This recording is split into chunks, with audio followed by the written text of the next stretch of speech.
सबसे पहले समझेंगे कि एरर्स असल में होते क्या हैं, फिर उनके टाइप पे आएंगे। तो errors in numerical analysis refer to inaccuracies, यानी कि जो एरर आते हैं ना न्यूमेरिकल एनालिसिस में, वो रिफ़र करवाते हैं इनएक्यूरेसीज को। मतलब हमारा जो रिज़ल्ट आता है वो समटाइम्स एरर्स की वजह से एक्यूरेट नहीं आता। दैट अराइजेज, इनएक्यूरेसीज अराइज होती हैं ड्यूरिंग कैलकुलेशंस के दौरान इनएक्यूरेसीज आती हैं यूजिंग न्यूमेरिकल मेथड्स की मतलब उसके दौरान इनएक्यूरेसीज जो आती हैं न्यूमेरिकल एनालिसिस में, वो एरर्स हैं।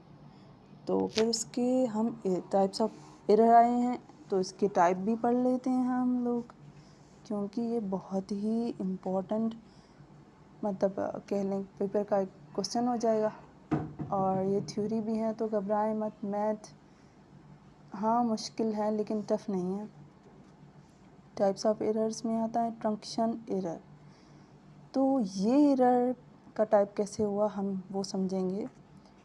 This type of error occurs, truncation error क्यों आता है? ट्रंक्शन एरर इसलिए आता है अप्रॉक्सीमेशन से जो हम करते हैं न्यूमेरिकल मेथड्स के दौरान आते हैं। मतलब हम प्रॉब्लम को जब सॉल्व करते हैं उसमें जो अप्रॉक्सीमेशंस की वजह से एरर आते हैं उनको ट्रंक्शन एरर कहते हैं। फिर आता है round of error. Round of error कैसे कि राउंड ऑफ एरर इसलिए आता है happen because computers can only represent number with a finite number of digits, यानी कि कंप्यूटर जो है वो रिप्रेजेंट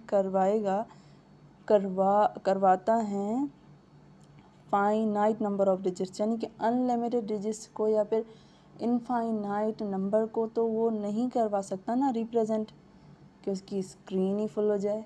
तो मतलब वो फाइनाइट नंबर ऑफ डिजिट्स को रिप्रेजेंट करवाता है। ये जो है वो एरर इसीलिए आता है राउंड ऑफ एरर की वजह से। स्टेबिलिटी एरर ये क्यों आता है, ये इनको भी समझना पड़ेगा। तो when tiny errors get magnified and cause the final answer insignificant, यानी कि जो वो टाइप उस टाइप का error, stability error is a type of error जो कि आता है जब एरर्स मैग्नीफाइड होते हैं और काज करवाते हैं फाइनल आंसर को अनसिग्निफिकेंट, यानी कि जब हमारा फाइनल आंसर सिग्निफिकेंट ना आए तो अगर उसको हम एरर ही समझेंगे, वो है स्टेबिलिटी एरर। तो यही था आज के लिए। ये हमारा सब्जेक्ट जो है वो न्यूमेरिकल एनालिसिस है। उसका एक थ्योरेटिकल क्वेश्चन है जो कि पेपर में ज़रूर आता है, इसलिए मैंने सोचा कि मैं बता दूं, क्योंकि ज़्यादातर तो हम मैथ्स के प्रॉब्लम को सॉल्व करते हैं और मुझे नहीं लगता कि आपको यहाँ के अलावा कोई और अच्छे तरीके से समझा सके इस टॉपिक को। और इस सब्जेक्ट को समझना, न्यूमेरिकल एनालिसिस जो है इसको समझना निहायत ज़रूरी है कि हम जो न्यूमेरिकल एनालिसिस है वो उसको पढ़ क्यों रहे हैं, उसका इस्तेमाल क्या है, उसके नुकसानात, उसके फ़ायदे, सारी चीज़ें समझने की होती हैं ताकि हमें पता चल सके कि हम हर चीज़ के करने का कोई ना कोई मकसद और मतलब तो होता ही है, तो सब्जेक्ट का भी होगा। होप सो आपको सबको अच्छे तरीके से समझ में आया होगा। Do follow, subscribe. इंशाल्लाह हम फिर से मिलेंगे।